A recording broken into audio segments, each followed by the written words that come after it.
पश्चिम बंगाल की राजनीति कभी भी सिर्फ सीटों का खेल नहीं रही है। ये एक एहसास है, एक पहचान की लड़ाई है। और अभी जो माहौल है वो किसी चुनावी टक्कर जैसा नहीं, बल्कि एक सांस्कृतिक भूकंप की तरह महसूस हो रहा है, जिसकी धमक पूरे देश में सुनाई दे रही है। भूकंप शब्द आपने बिल्कुल सही इस्तेमाल किया, लेकिन ये वो भूकंप नहीं है जो अचानक आता है। इसकी जमीन, इसकी जो टेक्टोनिक प्लेट्स हैं, वो पिछले 10 साल से खिसक रही थी। अच्छा। और 2025 में बिहार में एनडीए को जो एक तरफा जीत मिली है ना, उसने इस सियासी जमीन के नीचे की आग को और भड़का दिया है। अब वो लहर एक नई जमीन की तलाश में है, और वो जमीन है पश्चिम बंगाल। तो मतलब अखाड़ा पूरी तरह से तैयार है। एक तरफ है बिहार की जीत से आई एक सुनामी जैसी लहर, और दूसरी तरफ है ममता बनर्जी की खड़ी की हुई बंगाल की मशहूर दीवार। तो आज का हमारा सबसे बड़ा सवाल यही है, क्या ये लहर दीवार को तोड़ देगी, या दीवार इस बार भी लहर को रोकने में कामयाब रहेगी? और इसी सवाल का जवाब ढूंढने के लिए हमारे पास दो बहुत दिलचस्प चीजें हैं। एक तो हाल के जमीनी चुनावी नतीजों का एक्सरे, जो बताता है कि जमीन पर असल में क्या हो रहा है, और दूसरा एक ऐसा ओपिनियन पोल जिसके आंकड़े इतने चौंकाने वाले हैं कि उन पर यकीन करना मुश्किल हो रहा है। तो इन दोनों को जोड़कर हम इस महासंग्राम की पूरी कहानी समझने की कोशिश करेंगे। बिल्कुल।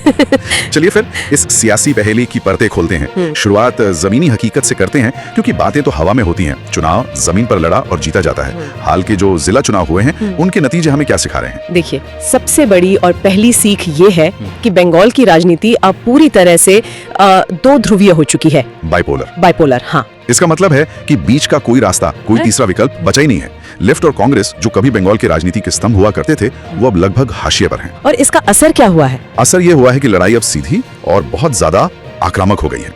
वोटर्स के लिए मामला साफ है, या तो टीएमसी या फिर बीजेपी। और जब लड़ाई इतनी सीधी हो जाती है, तो कुछ इलाके बैटल ग्राउंड या असली अखाड़ा बन जाते हैं। मेरी नजर पश्चिम बर्धमान पर है, जो बंगाल का इंडस्ट्रियल हार्टलैंड है।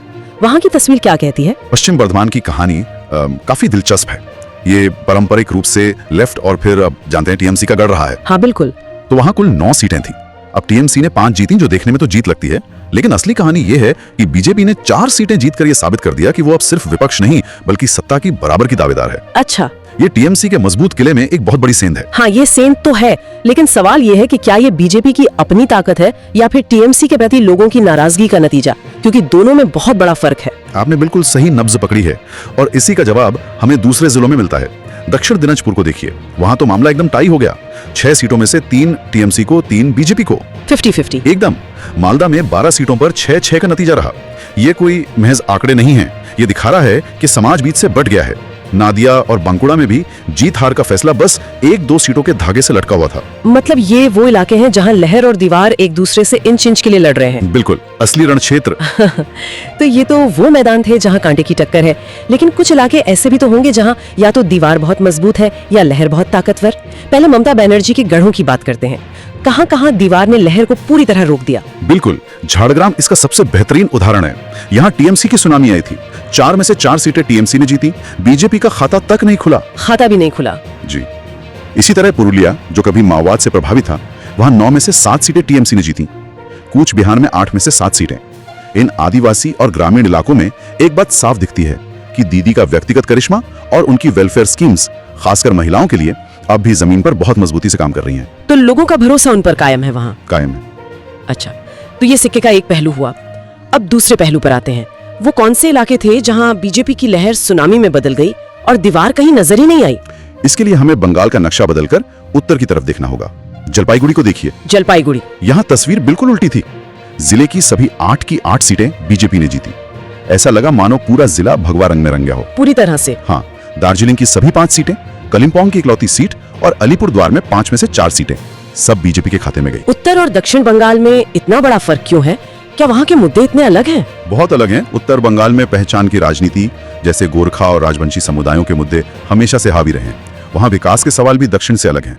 बीजेपी ने इन स्थानीय भावनाओं और मुद्दों को बहुत बेहतर तरीके से छुआ है, जबकि टीएमसी का फोकस ज्यादातर दक्षिण बंगाल पर ही केंद्रित रहा है। लेकिन एक नाम है जो मुझे इन सब में सबसे ज्यादा चौंका रहा है, और वो है मुर्शिदाबाद।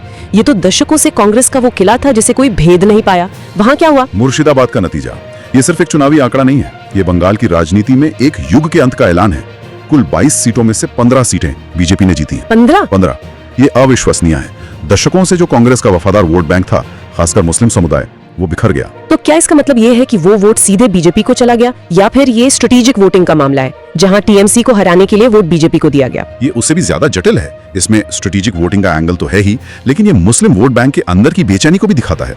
एक बड़ा तबका शायद अब भी टीएमसी को बीजेपी को रोकने वाला सबसे बड़ा विकल्प मानता है, लेकिन एक हिस्सा ऐसा भी है जो कांग्रेस के कमजोर होने के बाद एक नए राजनीतिक ठिकाने की तलाश में है। अच्छा, तो मुर्शिदाबाद का नतीजा यह दिखाता है कि बंगाल का पारंपरिक वोट बैंक का गणित अब पूरी तरह से टूट चुका है। तो इन जमीनी नतीजों से जो तस्वीर उभर रही है वो एक ऐसे बंगाल की है जो राजनीतिक तौर पर दो हिस्सों में बंट चुका है। कहीं टीएमसी का दबदबा है, कहीं बीजेपी की लहर है, और बीच में कुछ जिले हैं जहां आर पार की लड़ाई चल रही है। बिल्कुल, और तीसरे किसी भी खिलाड़ी के लिए कोई जगह नहीं बची है। ये लड़ाई अब दो सेनाओं के बीच है। तो ये नतीजे तो हमें ये बता रहे हैं कि पिछली लड़ाई में कौन कहां खड़ा था, लेकिन राजनीति तो हमेशा भविष्य की तरफ देखती है। क्या हवा का रुख अब भी वही है या कुछ बदल रहा है? पश्चिम बंगाल विधानसभा की 294 सीटें और सरकार बनाने के लिए चाहिए 148। इस पोल के हिसाब से टीएमसी कहां खड़ी है? पोल का जो अनुमान है वो कहता है कि टीएमसी को करीब 130 सीटें मिल सकती हैं। 130? जी, ये अपने आप में एक बहुत बड़ा आंकड़ा है और दिखाता है कि ममता बनर्जी की पकड़ अब भी बहुत मजबूत है। लेकिन ये जादुई आंकड़े से 18 सीटें कम हैं। 130 पर रुकना मतलब सत्ता से बाहर होना। तो फिर असली धमाका कहाँ है? बीजेपी को कितनी सीटें दी जा रही हैं? धमाका यहाँ है कि इसी पोल के हिसाब से बीजेपी 157 सीटों के साथ सरकार बनाती दिख रही है। 157? बहुमत के आंकड़े 148 से 9 सीटें ज्यादा। अगर ये सच होता है तो ये सिर्फ एक चुनावी जीत नहीं होगी, ये बंगाल के राजनीतिक इतिहास का सबसे बड़ा उलटफेर होगा। 157 सीटें, ये आंकड़ा तो लगभग अविश्वसनीय लगता है, खासकर टीएमसी के जबरदस्त जमीनी काडर और ममता बनर्जी की छवि को देखते हुए। आखिर ये पोल इस नतीजे पर पहुंच कैसे रहा है? कौन से इलाके हैं जहां ये इतनी बड़ी जीत की भविष्यवाणी कर रहा है? इसका जवाब उन जिलों में छुपा है जिन्हें टीएमसी का अभेद्य गढ़ माना जाता था। मिसाल के तौर पर पूर्व मेदिनीपुर को लेते हैं। यहाँ पोल के मुताबिक बीजेपी को 8 और टीएमसी को 7 सीटें मिल सकती हैं। मतलब कांटे की टक्कर। कांटे की टक्कर, एक सूत्र की लाइन है जो इस स्थिति को बखूबी बयां करती है। मोदी की लहर ने ममता के किले में सेंध लगा दी है। लेकिन सेंध लगाना और किले को ढहा देना दो अलग बातें हैं। 1 से 57 तक पहुंचने के लिए तो किसी बड़े किले को ढहाना होगा। और पोल के मुताबिक वही हो रहा है। अगर पूर्व मेदिनीपुर में सिर्फ सेंध लगी है तो दक्षिण 24 परगना में जो अनुमान लगाया गया है वो किसी राजनीतिक सुनामी से कम नहीं है। अच्छा, ये वो जिला है जो दशकों से टीएमसी की आत्मा रहा है। क्या कह रहा है पोल दक्षिण 24 परगना के बारे में? दक्षिण 24 परगना में कुल 31 सीटें हैं। ये टीएमसी का सबसे मजबूत, सबसे सुरक्षित किला है। लेकिन पोल का अनुमान है कि यहाँ 20 सीटें सीधे बीजेपी के खाते में जा सकती हैं और टीएमसी सिर्फ 10 सीटों पर सिमट सकती है। एक मिनट, 20 सीटें बीजेपी को टीएमसी के सबसे मजबूत गढ़ में? अगर इस आंकड़े में 10% भी सच्चाई है तो ये बंगाल की राजनीति का नक्शा हमेशा के लिए बदल देगा। ये तो कल्पना से भी परे है। बिल्कुल, इसीलिए मैंने कहा था कि ये आंकड़े चौंकाने वाले हैं। तो अगर हम इन जमीनी नतीजों और पोल के अनुमानों को एक साथ रखें तो एक बड़ी तस्वीर साफ हो जाती है। बंगाल की लड़ाई अब पार्टियों या स्थानीय मुद्दों से बहुत ऊपर उठ चुकी है। मतलब ये सीधी टक्कर है? ये असल में दो ताकतवर नेताओं के बीच की सीधी टक्कर है। एक तरफ है ममता बनर्जी जो बंगाली अस्मिता और पहचान का चेहरा है, और दूसरी तरफ है नरेंद्र मोदी जो राष्ट्रीय राजनीति की सबसे बड़ी ताकत और हिंदुत्व के प्रतीक हैं। और जब लड़ाई इतनी व्यक्तिगत हो जाती है तो स्थानीय विधायक कौन है, सड़क बनी या नहीं, ये सब बातें पीछे छूट जाती हैं। चुनाव एक तरह का जनमत संग्रह बन जाता है। एकदम सही। वोटर पार्टी को नहीं बल्कि इन दो चेहरों में से किसी एक को चुनता है। तो अब तक की हमारी इस बातचीत का निचोड़ क्या है? निचोड़ ये है कि जमीनी नतीजे हमें एक बटा हुआ बंगाल दिखाते हैं जहां दोनों की अपनी अपनी ताकत है, लेकिन एक नया ओपिनियन पोल एक बहुत बड़े बदलाव की तरफ इशारा कर रहा है, एक ऐसी लहर की तरफ जो शायद दीवार को गिराने की ताकत रखती है। लेकिन इन सारे आंकड़ों और विश्लेषण के बाद भी सबसे बड़ा सवाल तो अपनी जगह पर कायम है। क्या ये ओपिनियन पोल जो कागज पर एक राजनीतिक भूकंप की भविष्यवाणी कर रहा है असल नतीजों में बदल पाएगा? यही $1 मिलियन सवाल है। क्या ममता बनर्जी जो एक स्ट्रीट फाइटर मानी जाती हैं, अपनी जमीनी पकड़ और बंगाली अस्मिता के कार्ड से आखिरी वक्त में बाजी पलट देंगे, या फिर बंगाल इस बार पूरी बोर्तन यानी बदलाव के उस नारे को सच कर दिखाएगा जो कभी उन्होंने ही दिया था? इसका जवाब तो नतीजों वाले दिन ही मिलेगा। लेकिन एक बात तय है, ये भारतीय राजनीति की सबसे दिलचस्प और कांटे की लड़ाइयों में से एक होने जा रही है। बिल्कुल, और इस चुनावी हार जीत से परे एक सवाल है जो मुझे सोचने पर मजबूर कर रहा है। क्या? हम ये जो ध्रुवीकरण देख रहे हैं, समाज का दो खेमों में बंटना, क्या ये सिर्फ चुनाव जीतने का एक राजनीतिक हथियार है या ये बंगाल के सामाजिक ताने बाने में एक ऐसा बदलाव है जो हमेशा के लिए रहेगा? सरकारें तो आती जाती रहती हैं, लेकिन क्या ये बंटवारा समाज के भीतर स्थायी हो जाएगा? क्या ये बंगाल को हमेशा के लिए बदल देगा?